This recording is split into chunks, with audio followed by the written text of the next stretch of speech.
Friday, April 3rd, AD 33, the day we've come to know as Good Friday.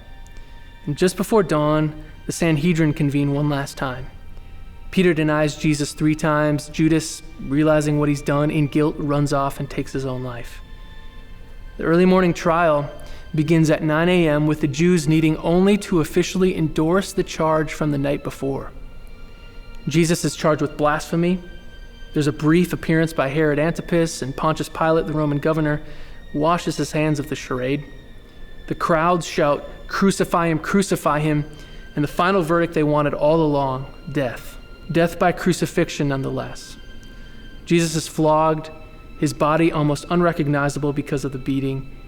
They place the cross upon Jesus' shoulders and force him to carry it down the long road through the city gate, just outside the city walls, to the place of his execution.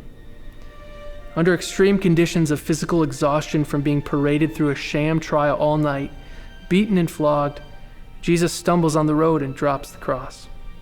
And the guards grab a bystander to pick it up and carry it the rest of the way. The gospel writers identify the man as Simon of Cyrene, the son of Alexander and Rufus.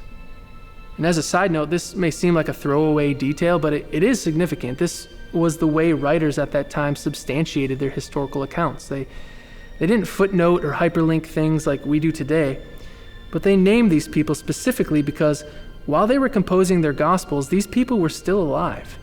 And if you doubted Matthew, Mark, Luke, or John's accounts of these events, well then just go talk to Simon of Cyrene, the son of Alexander and Rufus. He'll corroborate this story. It was the way they made their case for the historical reliability of these events. So at 3 p.m. in the afternoon, Jesus was then nailed to the cross. He was raised in place. He spoke his final 7 sayings from the cross. He breathed his last and died.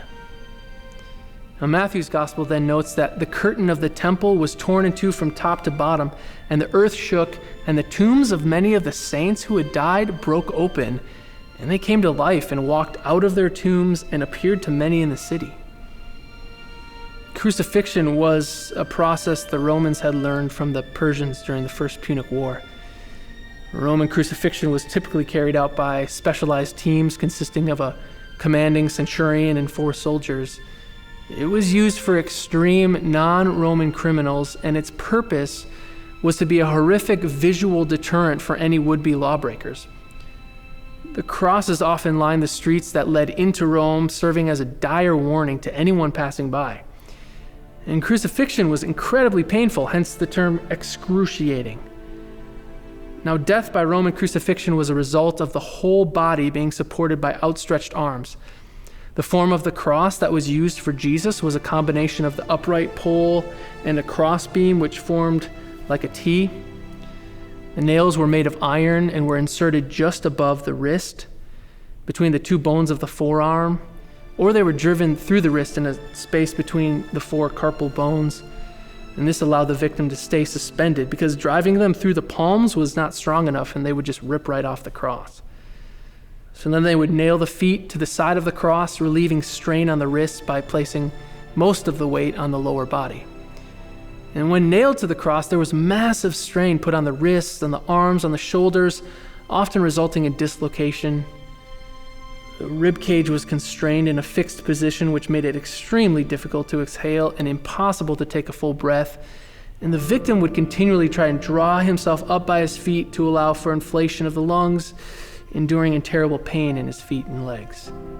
And the pain in the feet and legs became unbearable, and the victim was forced to trade breathing for pain. And the length of time required to die from crucifixion could range from hours to a number of days. And the main cause of death was due to asphyxiation, a lack of exchange of oxygen and carbon dioxide due to respiratory failure, and resulting in insufficient brain oxygen, which just leads to unconsciousness and death. And so, look at Jesus. This is what our sin does to the holy God. It sends him so deep down into the geology of agony, buried beneath the mountain of God's wrath and the weight and pressure squeezing the life out of him. The sin of the world grinds him down, and the darkness piled heavier and heavier on the light of the world until at last it goes out. At 6 p.m., Nicodemus and Joseph of Arimathea take his lifeless body, and they bury him in the tomb. It's wrapped in linen cloths with burial spices and perfumes. It's placed in a rich man's tomb, a tomb cut from the rock like a cave. And there Jesus' body lays, breathless.